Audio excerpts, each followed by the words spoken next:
कि आसाम में 19,48,000 में 14,48,000 SC ST OBC के लोगों को निकाल दिया। ये लोग ब्राह्मणों को कहते विदेशी है, अब हमने इनको विदेशी घोषित किया। कुछ यही लोग SC ST OBC के लोग कहते हैं कि ब्राह्मण विदेशी है। ब्राह्मणों ने पार्लियामेंट में कानून पास किया कि ये SC ST OBC के लोग विदेशी। कानून में क्या लिखा है कि आपको बताना होगा आपका बाप कब और कहां पैदा हुआ। हमारे लोग मजदूरी करने वाले, जहां मजदूरी मिलती है वहां जाते हैं, गांव में थोड़ी दादा की संपत्ति थोड़ी, जहां मजदूरी मिले वहां जाते हैं। बाप दादा की प्रॉपर्टी थोड़ी। उसको नाती को पूछते सरकार, बाप कब और कहां पैदा हुआ। वो दादी को, दादी मेरा बाप कब और कहां पैदा हुआ। कहा कि बरसात के दिन थे, अमावस्या की रात थी, रात के 2 बजे तेरा बाप पैदा हुआ। अच्छा, कौन सा साल था, कौन सा महीना था, कौन सा तारीख था, ये तो नहीं जानती। बरसात थी ये जानती। अमावस्या के काला काला रंग था इसलिए अमावस्या का दिन था, इसलिए अमावस्या के दिन तेरा बाप पैदा हो गए तो अच्छी बात है कि गोरे रंग का पैदा, काला नहीं पैदा हो, काली रात में पैदा हो, हम लोग गोरा। दादी को पता नहीं वो कहां पैदा हुआ, कब पैदा हुआ, पता नहीं है। क्योंकि हमारे ऊपर लोग एक गांव से दूसरे तीसरे जाओगे। जब ये रिकॉर्ड नहीं सरकार को बताया जाएगा तो सरकार कहेगी ये विदेशी।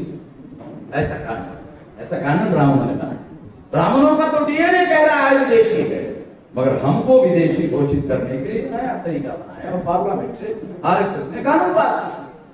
जब ये कानून पास किया तो इसके विरोध में 29 जनवरी 2020 को हमने भारत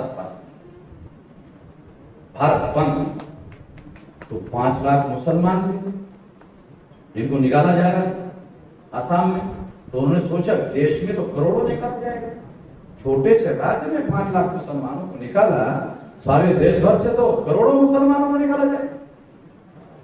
तो सारे देश भर में भारत बंद हुआ और मुसलमानों ने बढ़ चढ़कर उसमें हिस्सा लिया।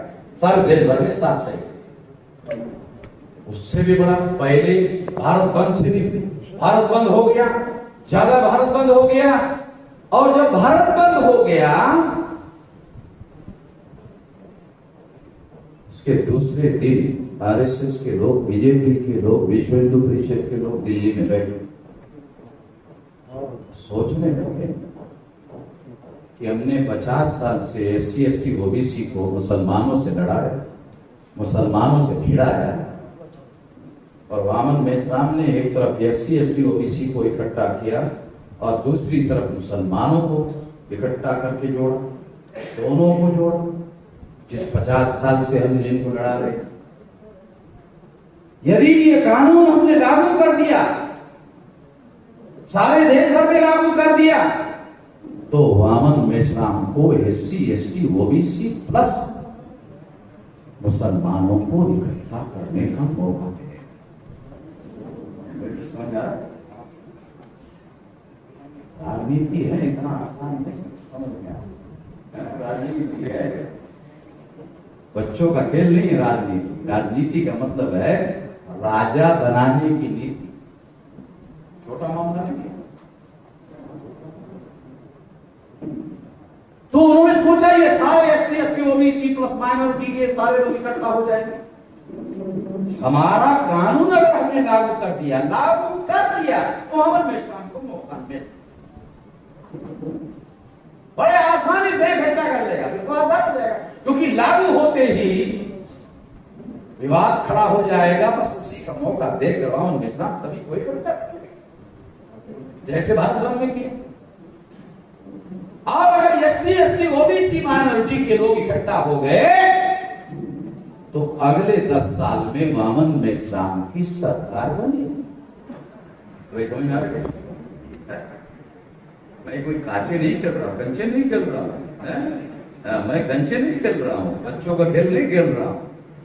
वो उनको समझ में जो आता है वो आप लोगों को समझ में नहीं आता, जो उनको समझ में आता।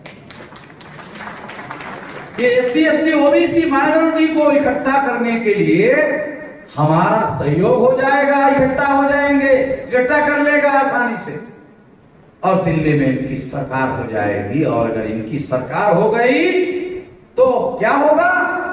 हमारा चटनी बनाकर नाश्ता करने के लोग काम करेंगे, हमारी चटनी बनाएंगे और डेली नाश्ते में खाते रहेंगे। एक खतरा है, चटनी का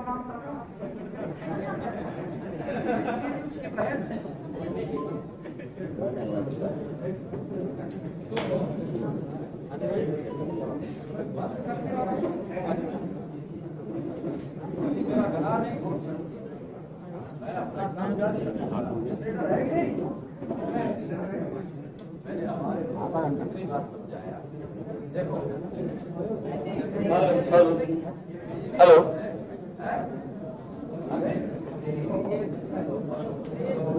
सर जनरेटर है चालू का करा थोड़ा सा। हेलो साथियों, तो ये बात जो है उनको समझ में आ गई और पार्लियामेंट का पास किया हुआ कानून कचरे के डब्बे में पड़ा हुआ है। डस्टबिन होता है, डस्टबिन समझते हो? डस्टबिन, अगर डस्टबिन समझते हो, डस्टबिन कचरा कचरा डालते हो। महिलाएं झाड़ू मारने के बाद कचरा इकट्ठा होती है तो डालती ही नहीं पता। तो वो कानून RSS का पास किया हुआ डस्टबिन में हमने डाला। RSS के लोग, बीजेपी के लोग हेलो प्रचार करते हैं। क्या करते प्रचार? कि नरेंद्र मोदी बहुत शक्तिशाली नेता है, बहुत ताकतवर नेता है। मैं भी मानता हूं कि नरेंद्र मोदी बहुत ताकतवर, बहुत शक्तिशाली नेता है, मगर नरेंद्र मोदी का पास किया हुआ कानून वामन मेश्राम ने अभी तक लागू नहीं होने दिया। तो वामन मेश्राम की ताकतवर नेता है, वामन मेश्राम भी ताकतवर है, और नरेंद्र मोदी से ज्यादा नहीं तो 1 इंच ज्यादा, बहुत ज्यादा नहीं, 1 इंच ज्यादा। सबूत के तौर पर बोल रहा हूं, डॉक्यूमेंट के तौर पर बोल रहा हूं, ताकि आप लोगों को पता चले। पार्लियामेंट में RSS का पास किया हुआ कानून अभी तक लागू नहीं होने दिया। इससे आप अंदाजा लगा सकते हो हमारे संगठन शक्ति का। इतनी बड़ी संगठन शक्ति हमने निर्माण, इतनी बड़ी संगठित शक्ति हमने निर्माण की कर चुके हैं। इसलिए बाबा साहब आंबेडकर का ये कहना कि बहुत मुश्किल से मैंने इस कारवां को यहां तक लाया, तुमसे बनता है तो आगे ले जाओ, नहीं ले जा सकते हो तो जहां है वहां रखो, रोक के रखो। तो बाबा साहब आंबेडकर का सच्चा अनुयायी होने के नाते मैं ये कह सकता हूं कि हम आगे बढ़ाए, आगे बढ़ाया हुआ है। अभी बाबा साहब आंबेडकर का यही रखो नहीं, अभी इन लोगों को जिनके पास केंद्र सरकार है, जिनके 17 मुख्यमंत्री है, जिनके 18 विरोधी पार्टी के नेता है,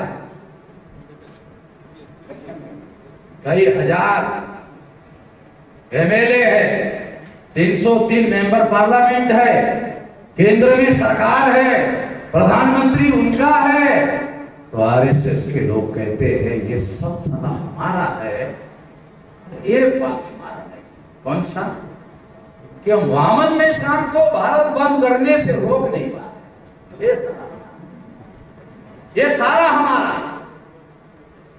मगर भारत बंद वामन मेश्राम का, ये सब हमारा है, मगर भारत बंद वामन मेश्राम का है। ये हमारे लोगों के लिए RSS के लोग सोचते दुख की बात है, बहुत ज्यादा पीड़ा की बात है। इसलिए साथियों,